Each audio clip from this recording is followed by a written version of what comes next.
नमस्कार। एडीपी के इस सेशन में मैं आप सभी का स्वागत करता हूं। डाक प्रशिक्षण केंद्र वडोदरा में एडीपी के ऑनलाइन प्रशिक्षण के लिए जो सामग्री डेवलप की है उसमें आज हम डिस्कस करने वाले हैं ड्राफ्टिंग के बारे में। ड्राफ्टिंग क्या है, किस पर्पज के लिए ड्राफ्ट तैयार किया जाता है, ड्राफ्ट बनाते समय किन किन बातों का ध्यान रखना चाहिए और एक या दो जो मंडल कार्यालय में सबसे ज़्यादा काम आने वाले ड्राफ्ट के प्रारूप हैं उनके बारे में भी हम संक्षेप में चर्चा करेंगे।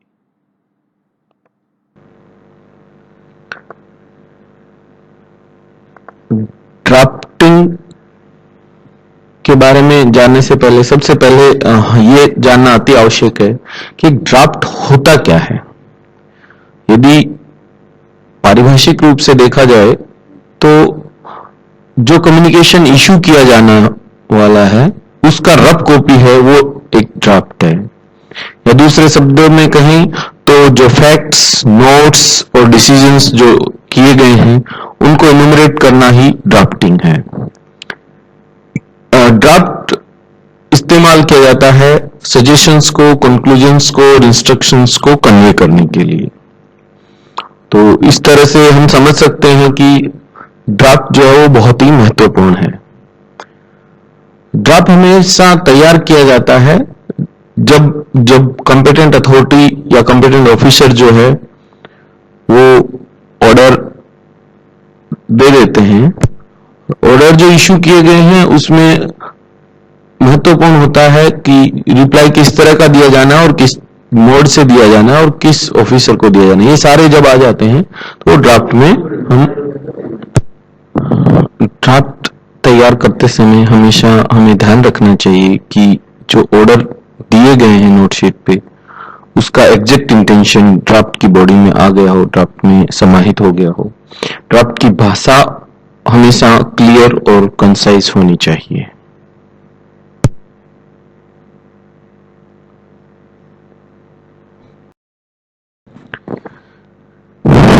जैसा कि हमने डिस्कस किया ड्राफ्ट कैसा होना चाहिए, इसके बाद कुछ महत्वपूर्ण बिंदु पे हम चर्चा कर लेते हैं।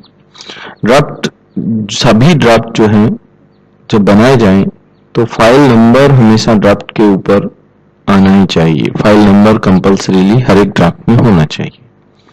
If any enclosures are to be accompany the fair copy, a reference should be made and the number of enclosures should be indicated.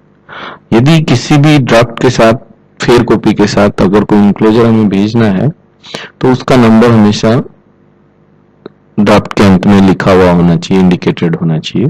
जैसे अगर एग्जांपल के तौर पे देखें तो जैसे यहाँ लिखा हुआ है इंक्लोजर 2, किसी ड्राफ्ट का ये भाग है।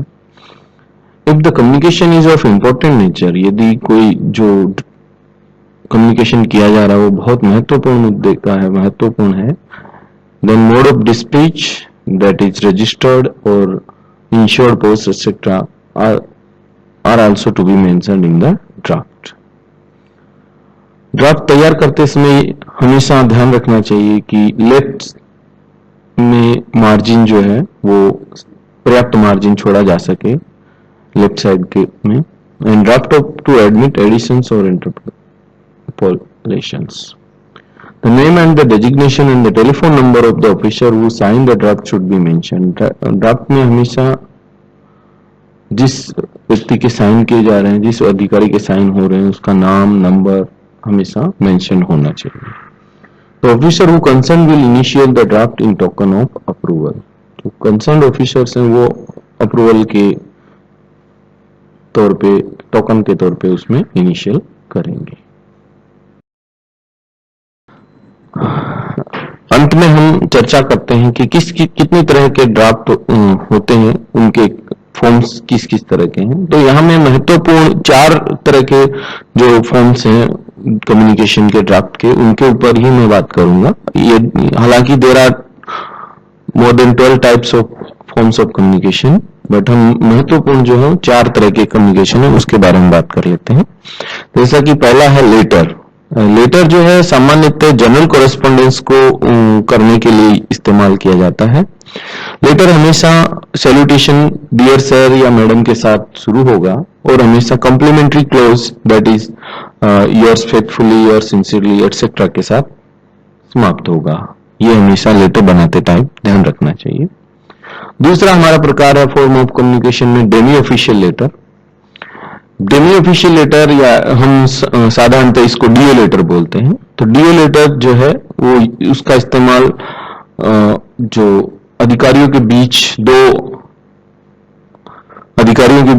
कम्युनिकेशन के लिए इस्तेमाल किया जाता है और ये हमेशा भाषा जो है इसकी फर्स्ट पर्सन का इस्तेमाल किया जाना चाहिए।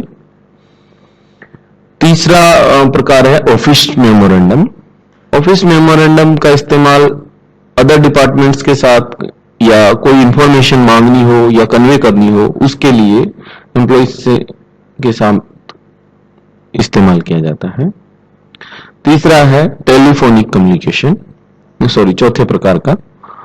Normally telephonic communication routine matter के लिए किया जाता है और इसमें कुछ रिटर्न कम्युनिकेशन नहीं होता है। जैसा कि नीचे दिख रहा है एक ऑफिस मेमोरेंडम का स्पेसिमेन फॉर्म हम देख पा रहे हैं। ये इस तरह से ऑफिस मेमोरेंडम तैयार किया जाता है। इसी तरह लेटर, डेमो ऑफिशियल और टेलीफोनिक कम्युनिकेशन तो ऑलरेडी हम डिस्कस कर चुके हैं कि रिटर्न नहीं होता है, तो उसको भी हम देख सकते हो। तो हम लाइव जूम क्लास जब करेंगे तो उसमें आप हमें पूछ सकते हैं। धन्यवाद।